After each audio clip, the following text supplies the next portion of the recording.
मैं Ghaziabad RKG global school से हूँ और मेरा मानना ये है कि एसआईआर होना चाहिए। हम कड़े समर्थन में हैं इसके। गाजियाबाद में हमारा स्कूल है और हमें पता है कि मोदी जी ने और योगी जी ने कितनी सुविधाएं हमें दे रखी हैं, तो मैं तो उनके पूरे समर्थन में हूं। दिनेश गोयल जी का नाम ले लीजिए। और किसका सवाल है जी? माइक पास। दिनेश गोयल जी का भी नाम ले लीजिए, सुन रहे होंगे प्रोग्राम को।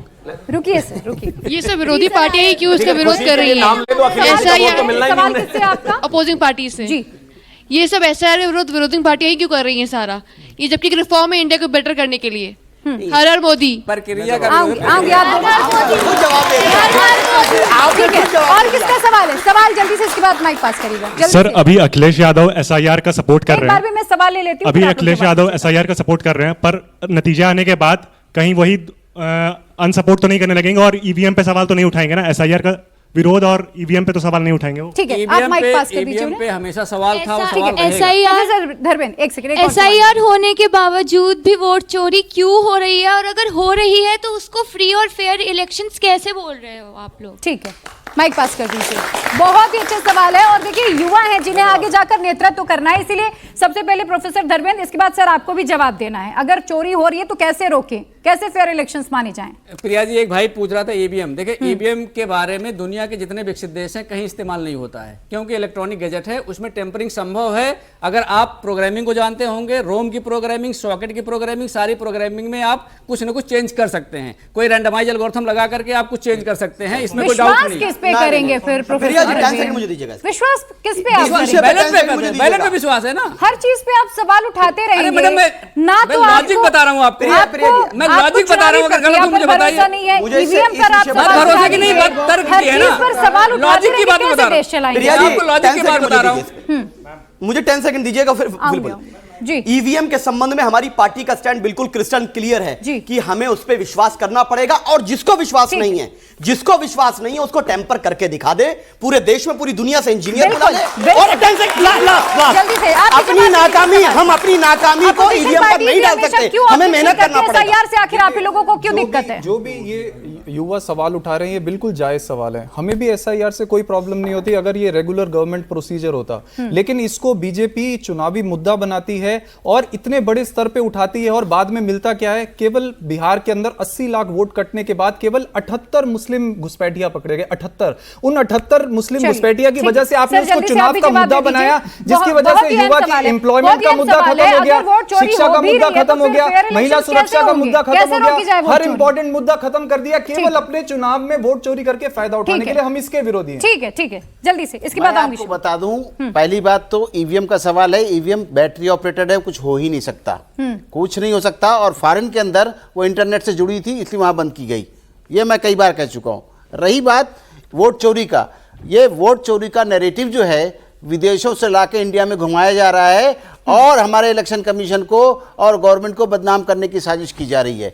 ये बिल्कुल नहीं हो सकता, पॉसिबल नहीं है। पहले तो मशीन को दिखाएंगे, कई बार बुलाया गया, मैं उस वक्त वहीं था, कोई नहीं आया, किसी पार्टी का आदमी नहीं आया साबित करने की ईवीएम गलत है। फिर उसके बाद ही बताएं वोट चोरी करके। मैं खड़ा होना चाहता हूं, मुझे सामने करके बताइए कैसे वोट चोरी होता है। चैलेंज। ठीक है सर। शिवम, देखिए, आम आदमी पार्टी के जो प्रवक्ता हैं वो हमारे जो है कभी कभी आजकल पॉडकास्ट भी कर रहे हैं। इनकी पार्टी में एक पेचकस बाबू हैं, इन्होंने अभी रिसेंटली उनका भी पॉडकास्ट किया। उन्होंने क्या कहा था, बाकायदा विधानसभा में ईवीएम को लेकर आए थे और पेचकस से लोगों के सामने कहा था कि ये देखिए मैं इसको हैक करके दिखा दूंगा। इलेक्शन कमीशन को दिल पे लग गई बात, उन्होंने कहा कि आ जाओ जरा करके दिखाओ।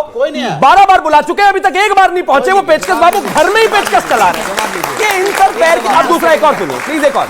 अब इनको एक और भी चीज है, इन्होंने कहा कि बिहार में सिर्फ जो है 34 घुसपैठिए पकड़े गए, इसके अलावा एसआर का कोई फायदा नहीं हुआ, महिला से रिलेटेड मुद्दे सब गायब हो गए, शिक्षा से रिलेटेड गायब हो गए। अरे 42 लाख वोट काटे गए वहां पर, आपको जानते ही नहीं है। जब पता नहीं आपको तो मैं क्या करूं फिर इसमें? अब आगे आता हूं, विषय बहुत साफ है, सिर्फ घुसपैठिया नहीं। अगर कोई व्यक्ति, जैसे कि मैं उत्तर प्रदेश में पहले मेरठ में रहता था, फिर वहां से वापस आके नोएडा आया, दिल्ली आया, मेरा वोट ट्रांसफर हो गया, और अगर मैं दिल्ली ट्रांसफर हो गया उसके बावजूद अगर उत्तर प्रदेश में वोट है तो वो रहना चाहिए कि नहीं रहना चाहिए? आप बताइए। नहीं रहना चाहिए। अगर वो वहां पर रहेगा तो जाहिर है कोई सी भी पार्टी उसको काटकर पर्ची बनाकर किसी तरीके से वोट डालने की कोशिश करेगी। एक व्यक्ति जो यहां से माइग्रेट कर गया, 1 से 1.5 करोड़ लोग माइग्रेट कर गए, इसके अलावा 10 लाख लोगों को कुछ अता पता नहीं है। अगर उनका वोट कटना है, योगी सरकार में लोग माइग्रेट कर रहे हैं। वाह वाह। शिवम, एक छोटा सा, अरे भैया, अपने गांव से दिल्ली पढ़ने आना, नौकरी करना, माइग्रेट होना नहीं होता। इनको कोई समझा दो भाई, इनका आईक्यू बच्चे से भी नीचे है भाई। कमाल बात है, गांव में सुविधा नहीं है, दिल्ली आ रहे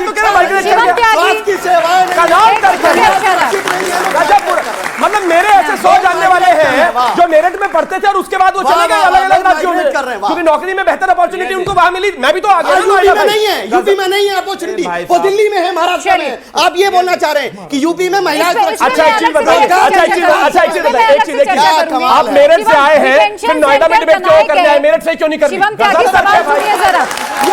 लॉजिक है इस बात का कोई? क्योंकि स्टूडियो यहाँ है, क्योंकि न्यूज चैनल यहाँ है, क्योंकि अपॉर्चुनिटी यहाँ है। आप नोएडा को यूपी का हिस्सा नहीं मानते शायद, इसीलिए वेस्ट यूपी में हाईकोर्ट बेंच की बात नहीं करते आप लोग। आप लोग योगी जी के दबाव में हैं, योगी जी से डर के आप वेस्ट यूपी हाईकोर्ट बेंच की बात नहीं कर सकते। नोएडा हमारे मुख्यमंत्री और हम दबाव में, हिम्मत ही नहीं है, आप में हिम्मत ही नहीं है, अब आप लोग हिम्मत ही नहीं है। रुकिए जरा प्रोफेसर धर्मेंद्र। प्रिया जी, हरियाणा में भारतीय जनता पार्टी कार्यकर्ता वोट डालता है, फिर दिल्ली में वोट डालता है, फिर जाकर बिहार में वोट डालता है और सारी फोटो सोशल मीडिया पे डालता है। ये होना चाहिए क्या? भारतीय जनता पार्टी के बड़े नेता एक दिल्ली में वोट डालते हैं, फिर जाके बिहार में वोट डालते हैं, फिर उंगली दिखाते हैं। ये होना चाहिए क्या?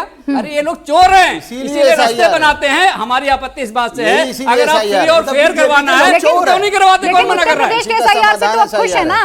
मैं फिर से वही दोहरा रही हूँ, मिठाई बांट दीजिए। 27 में सरकार तो बन रही है ना प्रक्रिया में आपकी। हमें समस्या थी, हमने आपको बता दिया। अभी वैलिडेशन में हमने बताया हमारी समस्या है, फॉर्म 6 में हमारी समस्या है, बीएलओ की मौत का हम विरोध कर रहे हैं और जो टाइम कम दिया था। और ये समस्या इनके चुनाव हारने के साथ ही खत्म होगी भाई, उससे पहले 24 में जीते हैं भाई, आप 24 में जीत गए, रोज ऐसे ही करते 24 में जीते हैं, उसको हार मान लो अपनी आप। ये इतने ओवर कॉन्फिडेंट चुनाव जीतने के लिए इसीलिए है क्योंकि इन्हें पता है कि ये वोट को चोरी करके जीतेंगे। एक बात हमारी देश में अरे साबित कर दो, किसी साबित करो भाई, ऐसे कैसे चलेगा बताओ? कोर्ट नहीं है इस देश में, एक चीज कोर्ट नहीं है इस देश में, कोर्ट नहीं है इस देश शिवम में। रुकिए भाई जरा, अरविंद आपके बीच केजरीवाल में कोई नहीं भ्रष्टाचारी बोल थे, रहा उनको था। कोर्ट ने शिवम जमानत त्यागी, दी ना। शिवम अगर त्यागी, वोट चोरी रुकिए होगी तो जरा। साबित कर दो, अब कौन सी ताकत मैं है? आपको टाइम दूंगी बोलने के लिए, मैं आपको टाइम टेक्नोलॉजी जल्दी से 10 सेकंड में अपनी बात पूरी करिए, इसके बाद मुझे दूसरे मेहमान है। पर जाना। टेक्नोलॉजी में डेली एनहांसमेंट होना चाहिए। ये कह रहे हैं कि ठीक है। ईवीएम हमारे पास आके हैक करके दिखा दो, ऐसे नहीं होती। आप हमें ईवीएम दो, हम चलिए। उसको हैक करके चलिए। दिखाएंगे। शिवम आप ईवीएम त्यागी। देते नहीं, आप कहते हैं शिवम वहां आके त्यागी, हैक करके दिखाओ, डिटेंशन सेंटर कंडीशन लगा के। बने, दूसरी रात में ये- टॉर्च ले लेके आप लोगों ने घुसपैठिए ढूंढे। आपने अपने वोटर्स क्यों नहीं ढूंढ लिए टॉर्च ले लेकर? अच्छा, अब एक चीज बताइए। खुद योगी आदित्यनाथ को एक कार्यशाला बुलानी पड़ी जिसमें ये कहा गया हर बूथ लेवल के हर एक कार्यकर्ता को आपत्तियां ज्यादा से ज्यादा दर्ज करानी है ताकि जो हमारे वोटर्स हैं उनके नाम ना कटें। मेरे आम आदमी पार्टी के मित्र ने कहा कि हमने यानी कि इलेक्शन कमीशन ने पेचकस बाबू को बुलाया और कहा कि भाई आके इसको हैक करके दिखा दो। कहते ऐसे नहीं होता। तो क्या मतलब इलॉन मस्क के इनको रॉकेट में भेज के हम इनको चांद पे भेजे, वहां जाके हैक करके दिखाएंगे? गजब बात हो गई भाई। आपके SIR का विरोध योगी जी ने किया, क्या वो इंटरनेशनल ने विरोध किया भाई? आपके दिखाओ कोई स्टेटमेंट, कोई दिखाओ स्टेटमेंट कहां विरोध किया?